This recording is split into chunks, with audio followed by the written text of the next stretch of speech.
rare and balanced view on politics in today's world.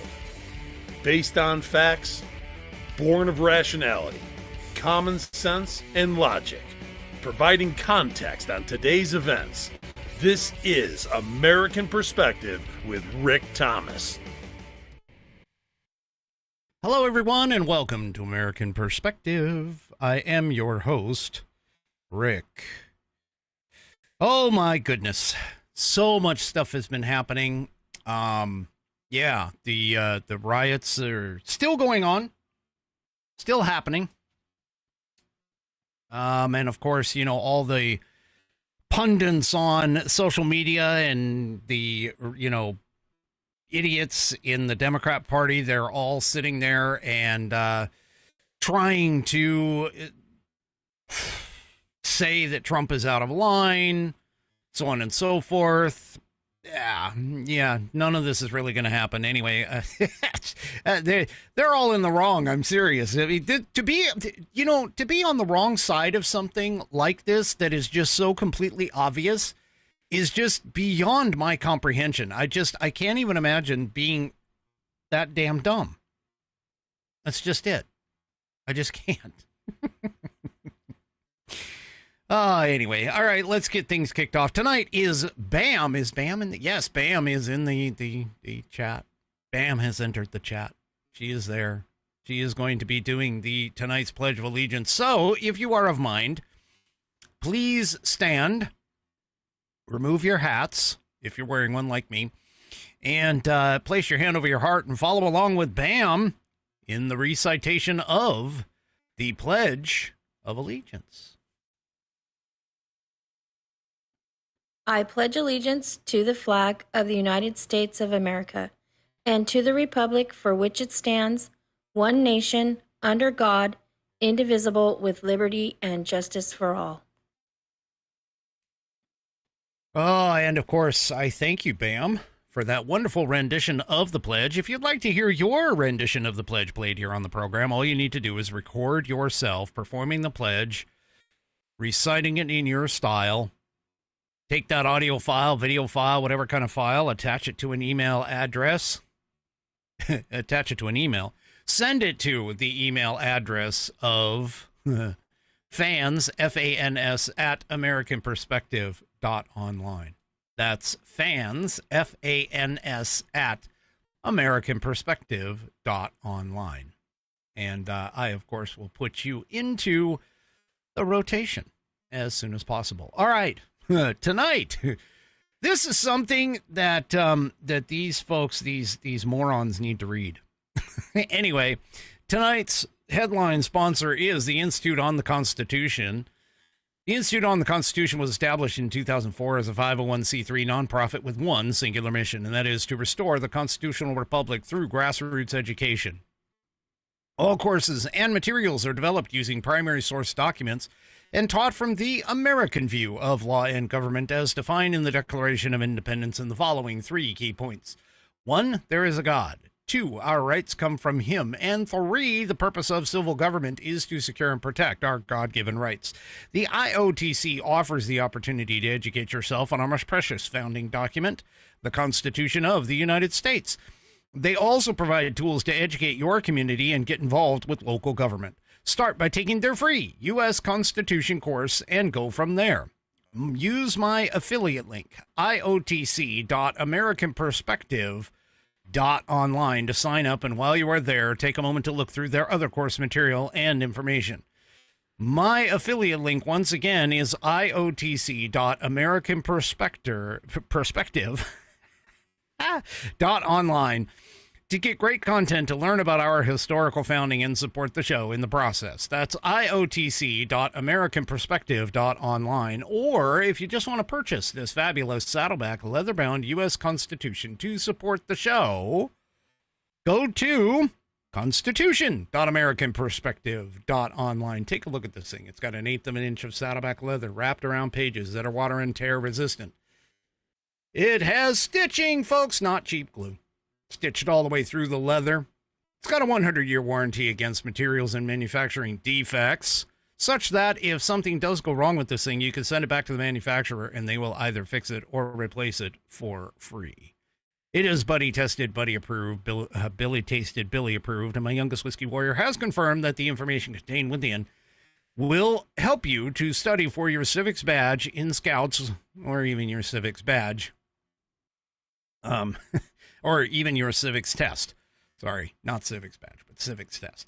Go to constitution.americanperspective.online and get yours today. Also, don't forget to check out the rest of the Institute on the Constitution's offerings, as I appreciate them for being a brand affiliate. All right. So, just really quick, I got into a discussion with a person who is sitting here trying to figure out whether or not the D.C. National Guard can be called out by the President of the United States. Not for civilian enforcement. Here's the thing. And this is honestly the thing that a lot of people don't seem to understand, okay? The National Guard is a specialty scenario. They operate under two possible scenarios. Scenario one is what's called Title 32, which Title 32 puts them in command of the governors and allows the governors to call out the National Guard for things like state emergencies, law enforcement operations, things of that nature when the civilian authorities need help. But that's the thing, is that is in the case of civilian, like law enforcement and things like that, it's the governors that have control of them. And that typically is where the National Guard sits. Okay. Now that works for all 50 states plus the 4 territories. Difference is that DC doesn't have a governor. However, its operations and the operations of the DC National Guard are also very, very similar. The difference is that they have to be asked for by essentially the constitutionally mandated control, which is the civilian authority, which is, by the Constitution, Congress. And Congress has passed that job down to the mayor of D.C. So Mayor Muriel Bowser has to ask for the D.C. National Guard. They list it on their freaking website. They basically say they can operate within law enforcement operations at the request of the D.C. mayor and with the approval of the Secretary I think it's the Secretary of Defense, but anyway, one of the secretaries that is in their chain of command. And this is the thing, is that they have to be asked for. They have to be asked for. And so, yeah, it's especially for law enforcement operations. The president doesn't have control over D.C. It's right here in the Constitution.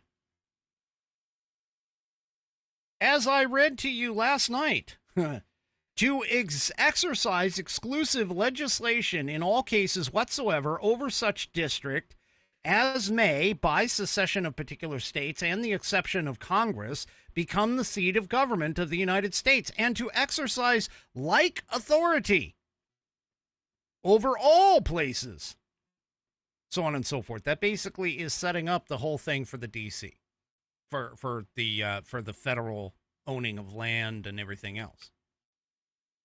Congress has control, not the president. President doesn't have control of DC. That's Congress. Congress passed it off by statute to the mayor. So the mayor has to ask for the D.C. National Guard to come in and be a part of it because of the fact that the mayor is acting as the de facto governor in that case.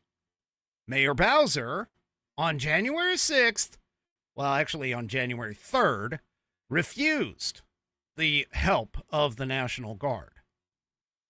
Donald Trump basically said, hey, we're going to authorize it. We're going to go ahead and authorize all that, as many troops as you want, to 10,000 troops. Muriel Bowser said no. So did Pelosi, who could have overridden Muriel Bowser. She said no. So, there you go. Now, let's move on to California. So, California, okay, is a little bit of a different scenario because of the fact that Donald Trump mobilized the National Guard under what's known as Title 10. Title 10 is where the regular armed services exist, meaning the active duty Army, Navy, Air Force, Marines, and Space Force all exist. Because the National Guard operates in a reserve capacity to the Title 10 forces when it comes to federalism. Okay? And so this is where things kind of get a little sticky because of the fact that there are two laws that prevent the operation of the the operation of the United States military on U.S. soil. And this also applies to the National Guard when they are under a Title 10 operation. That's called the Posse Comitatus Act, which basically says no military can operate anywhere in the United States on U.S. soil in civilian operations, and the Insurrection Act, which provides certain provisos to a kind of not necessarily usurp, but sort of bypass the Posse Comitatus Act. So in certain situations, the Insurrection Act can be enacted in order to bring troops in special cases. Well, guess what? That Insurrection Act turned into Title 10 United States Code 12406, which outlines 3 possible issues. Now, Ted Lieu, who, I think, I don't know, most of our politicians are freaking lawyers anyway. They're like blue blood lawyers or whatever. And they essentially are all spouting off this idea that Donald Trump has done something outside of the law. And on Ted Lieu's comments, there was a gentleman by the name of Donald Lanier. I hope I'm spelling or pronouncing it correctly. But Donald writes a very consistent and very concise post about how this is supposed to work. Here's the post. Let's get this up here. All right, there we go. So here's the post. And I'm going to read it to you in case you can't see it, especially for the audio listeners later on. So he starts off, point number 1, the federalization of the California National Guard under 10 U.S.C. 12406 allows the president to call Guard units into service if regular forces cannot enforce federal law. Now, cannot also means will not as well. Okay? We covered some of this last night.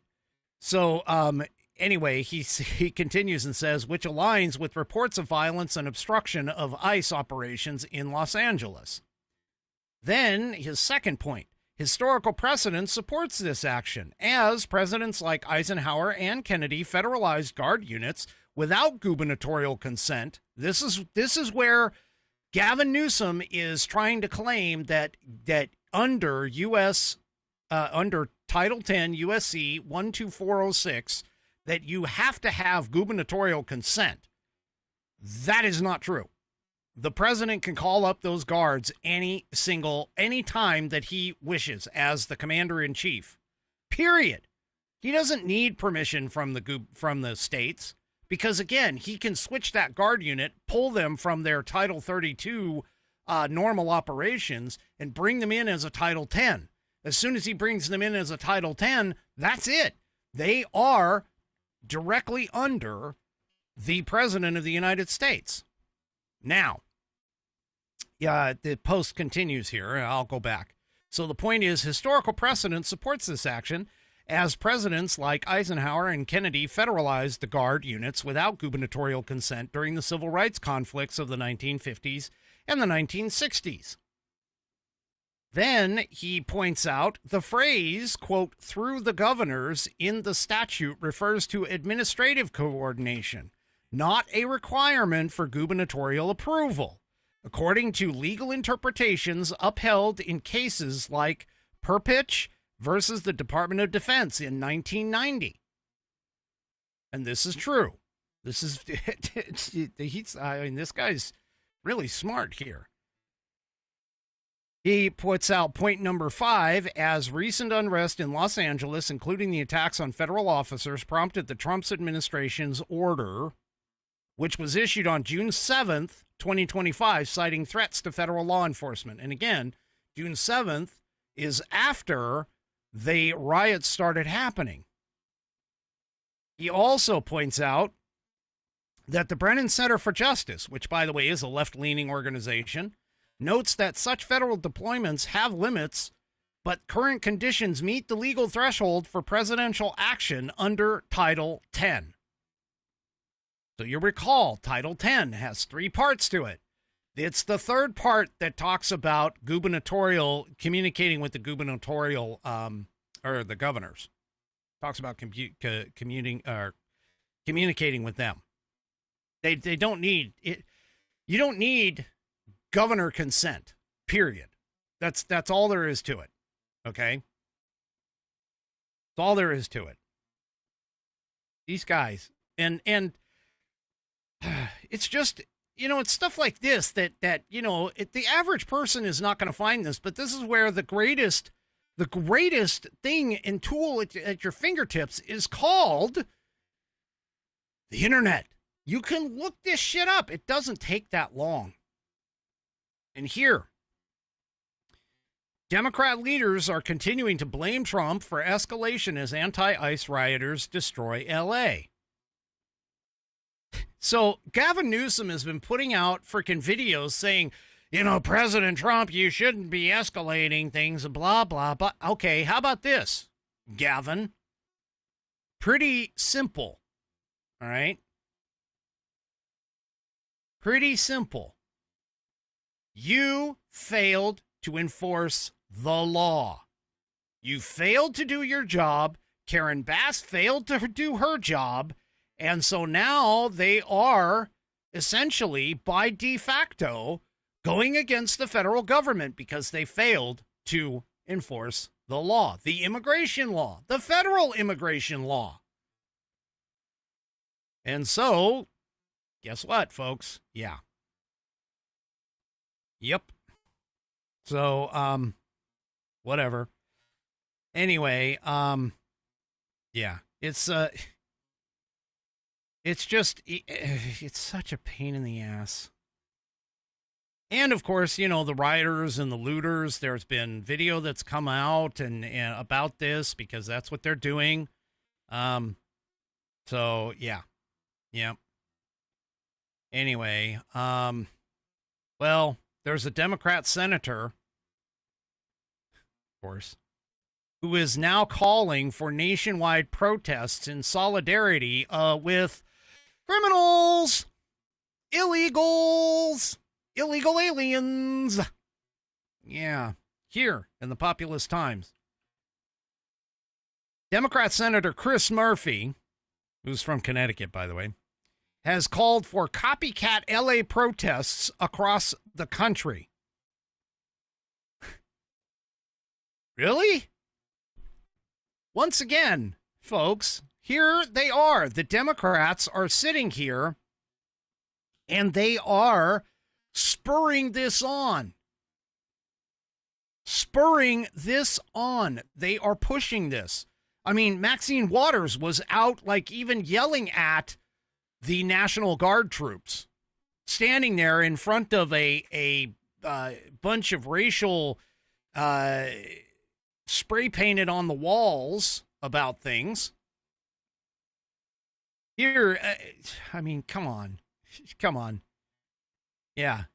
J.B. Pritzker, remember him? He called for mass action, saying that he had never encouraged civil disobedience. I mean, these people are pushing this. They are creating this. They are creating this problem. They are not standing and for law and order. They claim they're the law and order ones. They're not. They're not the law and order party. They aren't. Well, unfortunately, that means that the problem is going to continue. It's going to continue in LA, but it's also going to break out farther. Folks, you think the Summer of Love was a big deal? Yeah, this is, I have a feeling this is going to be worse. Here in Daily Wire, anti-ICE riots break out in San Francisco. Nearly 150 people were arrested and 2 police officers were injured on Sunday night as demonstrators became violent. Thousands of anti-ICE demonstrators have marched through parts of San Francisco for the past 2 days, with the protests turning violent on Sunday and Monday night, as the Trump administration focuses its attention on the riots in Los Angeles. So ABC7 reported this, that the rioting continued on Monday night, so that was last night, with agitators smashing windows of businesses in the Mission District, according to the San Francisco Chronicle on that one. San Francisco Democrat Mayor Daniel Lurie said the violence was carried out by a small contingent of demonstrators gathered to protest President Donald Trump's deportation efforts. They were breaking the law, Lurie said of the rioters. We effectuated a number of arrests for those committing crimes on our streets. Well, at least he's better than Bass. He's standing up and at least in you know. Anyway. So here is some video, San Francisco, of what happened in San Francisco and the police officers effectuating arrests. So as you can see, there's police officers in riot gear. They're in front of a Jay's Grill, a Mediterranean American cuisine, and they're grabbing people and they're arresting them. They're got a couple people on the ground. You know, they're standing there in their shields, riot shields, and everything else. They got their batons and sticks out, and there's an officer with a bunch of zip ties. They're telling people to get back. We've got those, and they're being, pardon for the language, but the protesters are telling them to F you guys. There's a guy videotaping, Yeah. They're encouraging the lawlessness. That's what these Democrat politicians are doing, is they're encouraging this.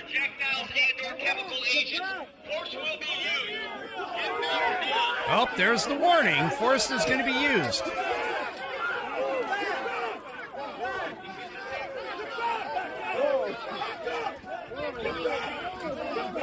Now they're telling them to back up. So they've given the warning, and they're now starting. They were starting to push out a little bit farther. Anyway, so yeah. Again, this is the whole thing. This is the whole thing. See, folks, here's the problem. First of all, and honestly, this really is part of the issue. Many of these kids, I'm sure, have never been told no in their lives. They've been told that they can do whatever they want, whenever they want. They are a product of the quote-unquote timeout generation. They've never been given any kind of barrier or any kind of rule set, that a rule line that they could not cross. Chances are that's what these people are doing. And, again, as Ronald Reagan pointed out during Berkeley, he's like, the adults, I'm going to paraphrase this here, but he's like, the adults who are here who should have known didn't bother telling these young people that they have the right to pick and choose which law they're going to follow. They don't have that right. You don't have the right to pick and choose which law you're going to follow. And that's what happened in Berkeley. And of course, the Reagan, the Ronald Reagan, the mad Reagan went ahead and, stood out and ordered the National Guard in and cleaned that whole thing up. But this is what's happening, is that these people, these individuals that are here that are doing this, is like, look, you're not following the law. You are not following the law. And by the way, unlike a lot of people who I've seen a lot of posts like this, oh, this military, they're doing things against their oath. Okay, let me explain to you what the oath is, because I took it. I took that oath.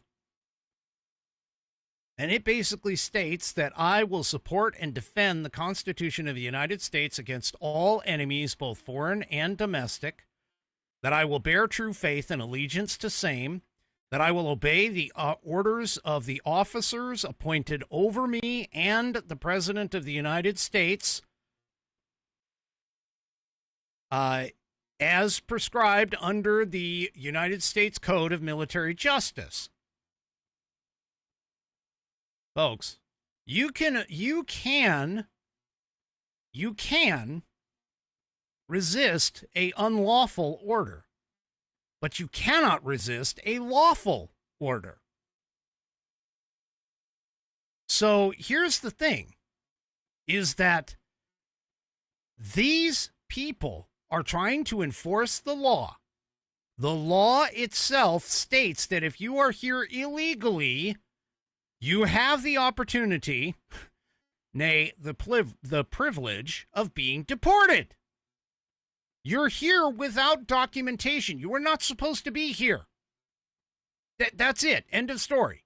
Okay? Now, you can claim asylum, and a hearing can be set up, and you can go to your hearing. You can try and prove that you have reasonable cause for claiming asylum, and so on and so forth. That's all under that same law.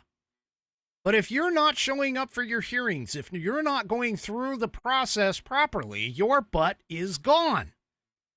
End of story. If you don't come in properly, you're out of here. Now, all of those are lawful orders. They are lawful. They are not against the Constitution. They're not against anything in the Constitution, because the Constitution strictly states that the immigration and naturalization law shall be created by Congress. That's been created by Congress under the Immigration and Naturalization Act. So any veteran or any soldier who talks about how they're not going to uphold the law, that they're not going to uphold the Constitution, that they've been given a unlawful order, is wrong. They have been given a lawful order. They have been given lawful orders. Yeah. So, anyway, CNN, of course, is just absolutely flipping out over the fact that Donald Trump used, yes, folks, the I word. The I word. And all of the leftist lunatic media is like freaking out over this, because they still believe, for whatever reason, that January 6th was a day of insurrection. The worst day in American history, worse than Pearl Harbor, worse than the Civil War, worse than World War II, World War I, worse than all of that combined. Yeah. And yet, folks, this really is just, it's just a sad sack of individuals that are doing this. So let's go ahead and take a look at this small clip here and watch Dana Bash, or Donna, whatever her freaking name is, get freaked out over this rightfully so comment by President Donald Trump. What does your intel tell you about these people causing all the problems in LA? Are they people ICE is trying to deport, or are they professional agitators? The people that are causing the problem are professional agitators. They're insurrectionists. They're bad people. They should be in jail. Thank you. Mr. President, will you invoke the Insurrection Act? It's like you queued him up, Priscilla. That word he used, they're insurrectionists. That I can't imagine that was an accident, because it seems as though that is the place that the White House is trying to get. And for the president, it's icing on the cake that he can do it in the state of California, because on a whole host of issues, he has had California, Gavin Newsom in particular, in his sights. The question he was asked was about Newsom daring Tom Homan to come and arrest Newsom. And the president responded, I would do it. And then he said, Gavin wants the publicity. This is a very serious word that's being thrown around now, insurrection. That's a rebellion of the states or people in the states against the federal government. Whoa, wait. He just defined what insurrection is. How is this not a insurrection? That is literally what these people are doing, is they are rebelling against the federal government in terms of enforcing the law. That's exactly what it is. Anyway, let's continue and finish this clip. That is not something to be trifled with. If, for example, to your point, the president were to invoke the Insurrection Act, I think we would have yet another legal morass. It would be another instance of the way that the White House is trying to declare emergencies or insurrections in order to unlock vast powers which most presidents don't have access to. So, what you're basically saying is that in order to prevent political fallout, that the president of the United States should just ignore this stuff. Should just let it go. Yeah. I don't think so, sir. He's going to do his constitutional duty, because Gavin Newsom and Karen Bass and any other mayor or governor of any state that allows these people to just do what they want to do is in the wrong. Period. There is no question. There's no turning back. There is nothing. You cannot justify any of that. Period. So there's a couple of seconds left here. Let's just see what he has to say. More broadly, the immigration issue, that is the track that we're going down with this administration. It has been the track. Okay. The immigration issue is the law that you're trying to enforce. These morons on CNN. And what's even worse is that you have stupid idiots like all of the leftist, lunatic, sycophant, Kool-Aid drinking, butt-kissing asswipes that are sitting there and are just watching this and going, yeah, he's doing that bad. He's doing that bad. Drooling, eating their Hot Pocket in their mama's basement where they just microwaved it, Hey, Mom! The internet's out again! 30-year-old dipshits have never worked a day in their life kind of thing. Anyway. All right. Well. Oh, here's somebody that actually put in Webster's Dictionary's definition of insurrection, an act or instance of revolting against civil authority or an established government. Yeah, they are revolting against civil authority. The civil authority is essentially attempting to enforce the law. You know, Gavin Newsom, honestly, Gavin Newsom and Karen Bass, if they really wanted to, like, stick it to Trump, and I mean seriously stick it to Trump, they should have just complied. They should have just worked with ICE, got rid of the illegal aliens, and, you know, let nature take its course and say, hey, see, Donald, we don't need you. We're enforcing your stuff. Yeah. That ain't the case. They're trying to make, the Democrats are trying to make this into a war. Donald Trump is just simply trying to enforce the law and doing it in the best way and the legal way that he can. Well, Gavin Newsom has been claiming on X and other YouTube or other places, he's been claiming, I'm going to sue the federal government. And he actually did. His attorney general in California did file the lawsuit, by the way. And with that lawsuit, they asked a federal judge to immediately block Trump's troop deployment. They basically said, as I told you, under U.S. 10, section, United States Code, Title 10, section 12406, they basically said that, no, he needed my permission to call them. And, that isn't the case. That isn't the case. And a federal judge has agreed. This just in, breaking news, like right before I walked on the air. Federal judge rejects California's request to immediately block Trump's troop deployment in Los Angeles. California governor was seeking an emergency court order to halt troop movement in L.A. The federal judge denied the request for the emergency order.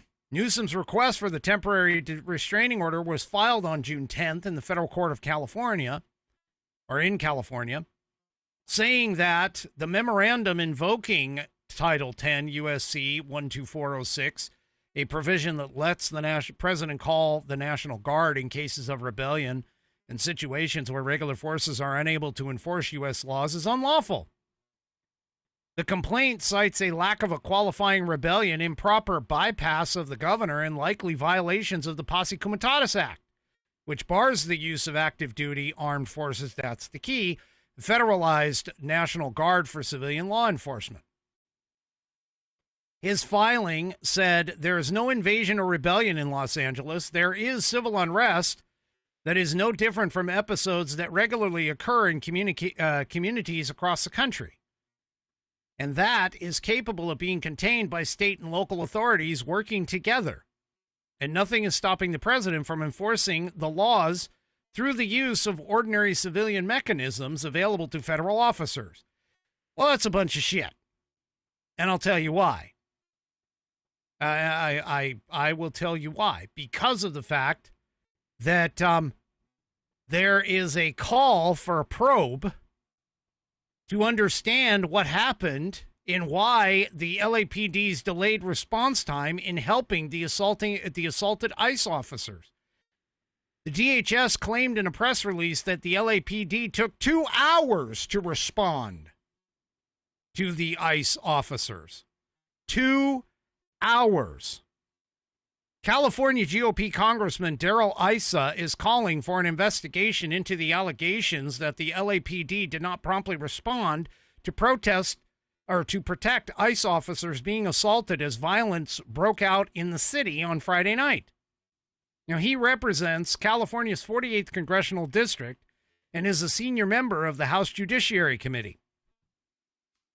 He said in a press release on Tuesday that he is calling for a full and complete congressional investigation into the response time of the LAPD assisting the ICE officers who, according to the press release from DHS, waited for 2 hours for assistance. And you sit there and wonder why Donald Trump is bringing in the forces. And by the way, too, as Amy points out right here, Trump is smart. So is his crew. The troops are protecting federal property and people, not civilian law enforcement. Yep. Yes. That's exactly it. He brought them in to protect federal buildings, which is exactly what he's allowed to do under 10 USC 12406. So, right here, DHS said in the press release on Saturday, last night over 1,000 rioters surrounded a federal law enforcement building and assaulted ICE law enforcement officers, slashed tires, defaced buildings, and taxpayer-funded property. It took the LAPD 2 hours to respond, they said. Yeah. Yep. So, yeah. Now, I mean, when you have people like LAPD Chief Jim McDonnell, who put out in a press release, he was the police chief, and he put out a press release on Friday reassuring the public that the department does not participate in immigration activities. He's literally saying in that press release, we are not enforcing the law. Yeah. Yeah, exactly. So there you go. Now, McDonnell actually claimed that the response time was 40 minutes due to traffic. I doubt that.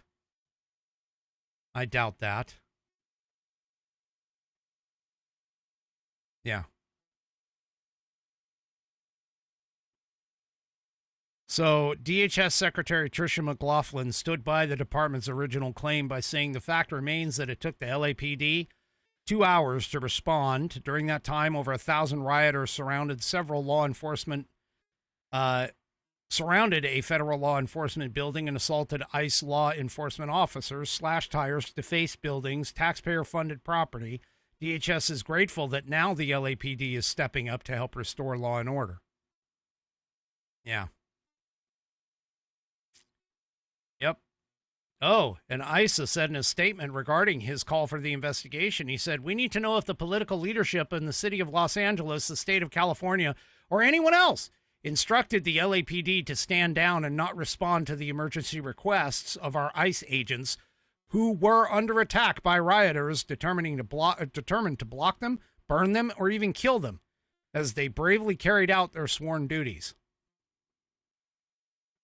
Yep. All right, folks. Seriously.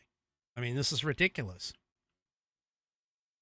Well, now there's some suggestion that the Biden administration might be behind some of this. The old Biden administration and an Act Blue funded group.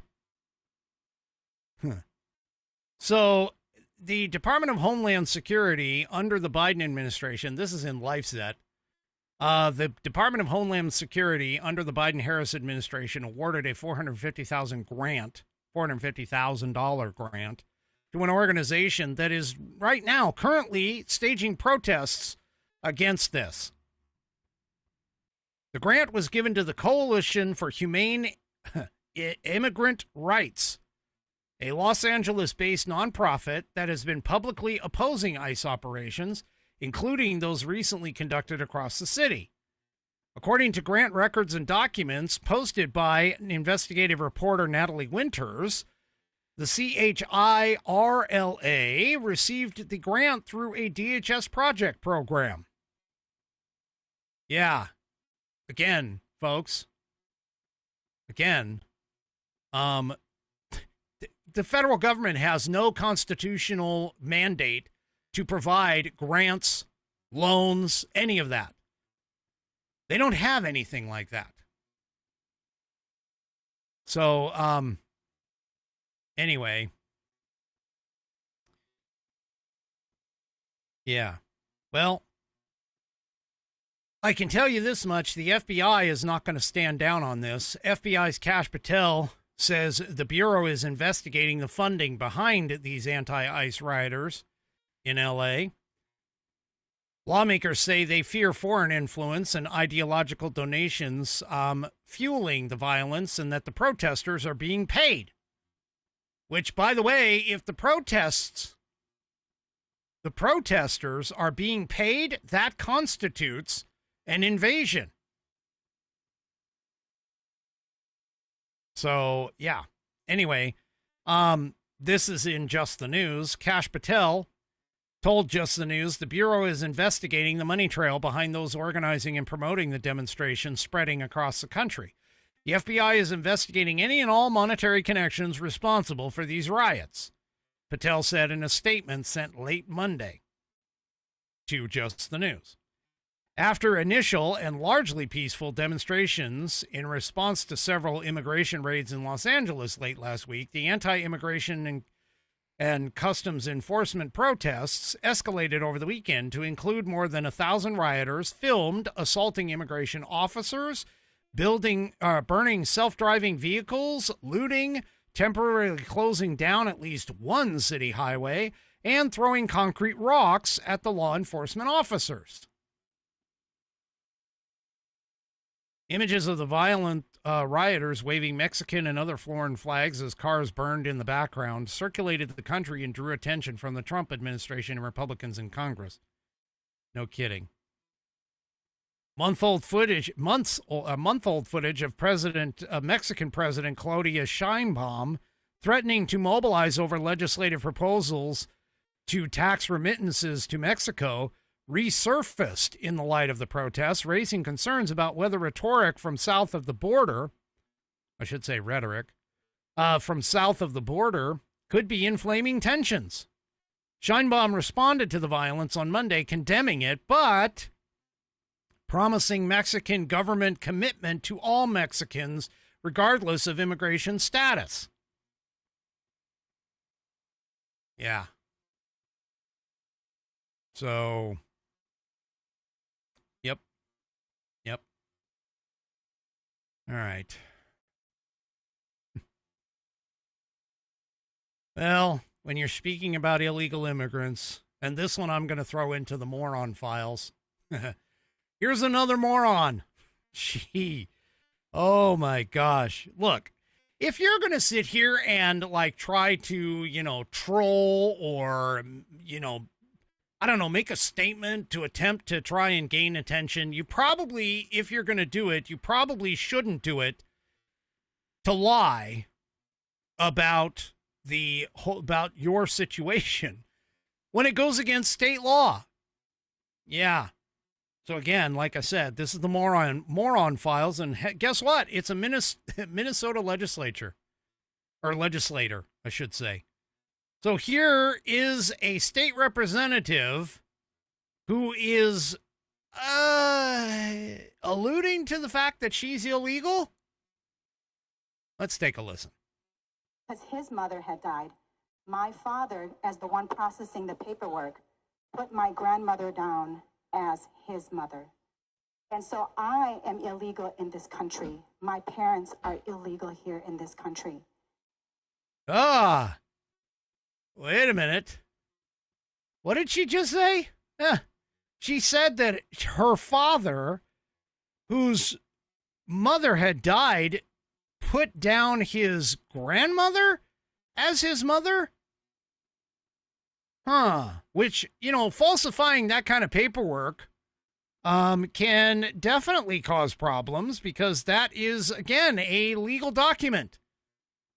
And so she is now saying that she is illegal. Well, except there's only one problem about it. According to, let me see if I can find it here. So, the Minnesota requires its elected representatives to be legal U.S. citizens. She's not in Congress. She is in Minnesota's legislation. He's in Minnesota. It's Minnesota's legislator. She's a Minnesota legislator.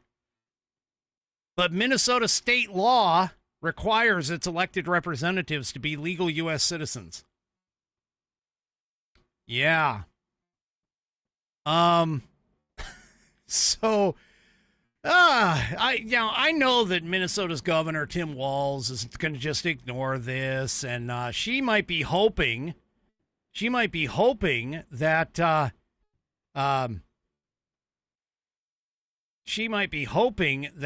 the President Trump doesn't do anything. And keep in mind, too, I mean, her name is Vang Her. Really, it is. V-A-N-G, her, okay? As she is technically a U.S. citizen because she completed the naturalization process, okay? So she's actually not, quote, illegal in this country at this very moment. But the federal government would have to go through an entire investigation and fight through a variety of steps to actually remove her citizenship in the light of the admission of fraud, because you can't fraudulently claim things on your forms and become a citizen. So, yeah, she's hoping, realistically, probably it's a bait tactic, but yeah. Anyway, it's a bait tactic. It's a play for attention, So, yeah, if Donald Trump or Tom Homan does anything with this, it's not going to look good, realistically. So, but yeah, she's a moron. It's like, I need 15 minutes of fame, so I'm going to claim that I'm here illegally in this country. Yeah. To talk about being a moron. I'm sorry. These people, I don't know what the hell happened. I don't know if they just grew on trees or what, but yeah. Well, here's another one from the Moron Files. Oh my gosh. I can't imagine. This is another from the Moron Files. This from drewberquist.com. Apparently there was an Indiana teacher who wore a shirt that said 8647, which, of course, we all know is the veiled threat to Donald Trump that, Comey did. Anyway, so she wears this shirt, this 8647 shirt, on a school trip. And she has now resigned. It's like she wore it and then she resigned. The GOP USA reported this, formerly employed by Middlebury Community Schools. The teacher was photographed wearing a shirt displaying the numbers 8647 while standing in front of the White House. The image was posted to social media but has since been deleted. The shirt's message, 8647, is widely interpreted to mean eliminate President 47. The number gained national attention when former FBI James Comey posted it online, prompting a federal investigation into its meaning and implications. So, yeah.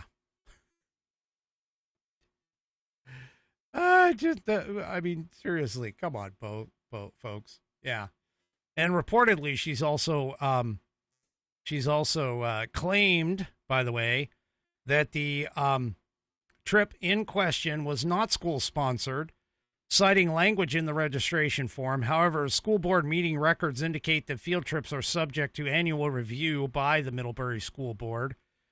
She also, according to 3 Chevy, she also has closed her social media accounts, and when contacted by the Center Square, she declined to elaborate on the matter, saying that I do not think it would be beneficial for anyone to comment on it.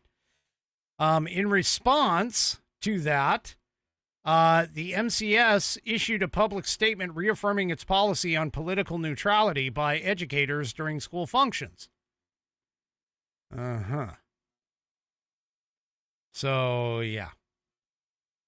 And here it is. Here she updated her cover photo. She apparently cut out the 8647 part. The statement from the school district read, "Our educators should not be advocating personal political views, either directly or indirectly, to our students during the school day while supervising students at a school function." You know, if that policy was actually followed across the country, you wouldn't be having all these morons running around thinking that, you know, their parent. I mean, seriously, if that's your policy, enforce the effing policy. The MCS clarified that school policy requires teachers to refrain from using their position to promote partisan political views, regardless of the content or political affiliation of the message. Well, the superintendent confirmed that the teacher is no longer employed by the district and directed inquiries to the public statement, which detailed the timeline of events. So, yeah. So apparently, according to the district, she basically was informed that her termination proceedings were being initiated. She then submitted her immediate resignation. So yeah. See, this is the whole point that I'm trying to make, folks, with a lot of this stuff. If you're a representative of any kind of a freaking,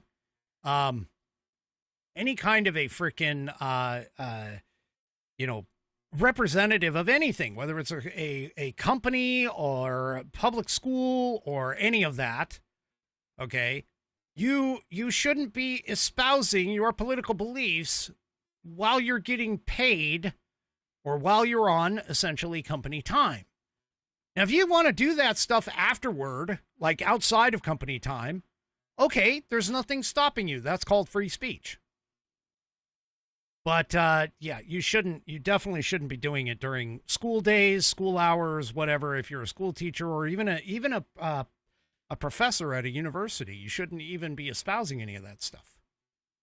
So anyway, all right, this just in, I am hearing from one of my Whiskey Warrior P1s that Karen Bass has just announced a curfew for the city of Los Angeles. So Mayor Bass has announced that there is a curfew in effect for LA. So we'll see. We'll see if they actually enforce that. Yeah. Anyway. All right, folks. Let's see. Oh, don't forget tomorrow. I got to put out a call. Tomorrow is Pet of the Week. I have none. Please get your Pet of the Week in. If you've got a Pet of the Week, I gotta get one sent in. Send it in. Send it to fans, FANS, at AmericanPerspective.online. So anyway. All right, folks, that is it for the evening. Do me a favor, if you haven't already, head on over to rumble.com, get yourself an account. It is free. And once you are signed up and signed in, make sure you search up the American Perspective channel and hit that green follow button to get notified every time that I go live. Also, too, don't forget to give me either a thumbs up or, if you really want to, a thumbs down for my content. I do appreciate the feedback, and you can do that across all of my platforms, whether it's X, YouTube, Facebook, and, of course, the aforementioned Rumble. We will see you tomorrow night, 5 p.m. Pacific, 8 p.m. Eastern Time for Whiskey Wednesday. Have a great rest of your evening, and good night, everybody.